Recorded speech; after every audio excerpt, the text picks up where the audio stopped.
नमस्कार साथियों, एक बहुत ही महत्वपूर्ण अपील करनी है आप लोगों से। आप सभी लोग ये जानते हैं कि उपनल कर्मचारियों का धरना प्रदर्शन जारी है 12 फरवरी से, और ये बहुत ही जायज़ मांगों के लिए है, किसी नाजायज़ मांग के लिए नहीं है। उपनल कर्मचारी पिछले 15-20 सालों से राज्य सरकार के विभिन्न कार्यालयों में कार्य कर रहा है और आज तक राज्य सरकार द्वारा उनको नियमितीकरण संबंध में कोई भी नीति नहीं बनाई गई है, जो कि एक बहुत ही दुर्भाग्यपूर्ण बात है। उपनल कर्मचारियों को हाई कोर्ट के द्वारा भी नियमित किए जाने के संबंध में निर्णय दिया गया। राज्य सरकार उसके क्रम में सुप्रीम कोर्ट चली गई। राज्य के जो शासकीय अधिवक्ता हैं बाबुलकर साहब, उनके द्वारा भी राज्य सरकार को अपना यह अभिमत दिया गया कि राज्य में जो उपनल कर्मचारी कार्य कर रहे हैं उनको वन टाइम सेटलमेंट दिया जा सकता है और इस संबंध में कोई ना कोई नीति सरकार बनाने के लिए स्वतंत्र है और सक्षम है।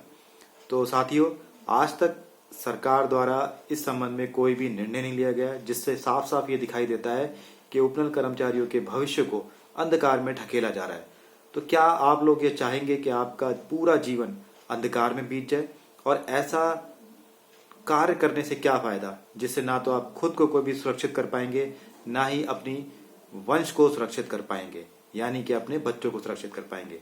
तो मेरा आप सभी लोगों से, चाहे वो किसी भी विभाग से हैं, वन विभाग से हैं, चिकित्सा से हैं, ऊर्जा से हैं, परिवहन से हैं, जो भी विभाग है आपका, ऐसी नौकरी में बैठे रहने से कोई फायदा नहीं है जहां पर आपके मान सम्मान और आपके भविष्य को लेकर कोई भी चिंतित ना हो। तो आपको इसके लिए खुद ही चिंतित होना पड़ेगा, सड़कों पे उतरना पड़ेगा और अपनी आवाज को बुलंद करना पड़ेगा।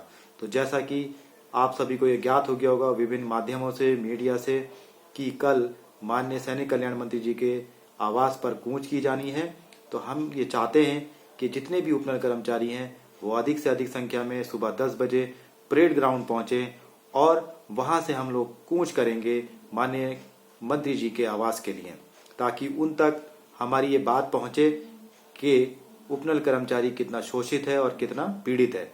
एक बात और एक वचन आपसे और लेना चाहूंगा कि जो नेतृत्व के द्वारा विवश होकर कठोर निर्णय लिए गए हैं या लिए जाने हैं, उसमें हम सब लोग पूरी तरह से नेतृत्व के साथ होना अपना सुनिश्चित करेंगे, क्योंकि नेतृत्व के द्वारा जो निर्णय, कठोर निर्णय लिए गए हैं वो कोई अपने लाभ के लिए नहीं गए। जब तक हम कभी किसी विषय में कठोर निर्णय नहीं लेते हैं तब तक हमारे लिए कुछ भी नहीं हो पाता है या हमारे भविष्य में कुछ भी नहीं हो पाएगा।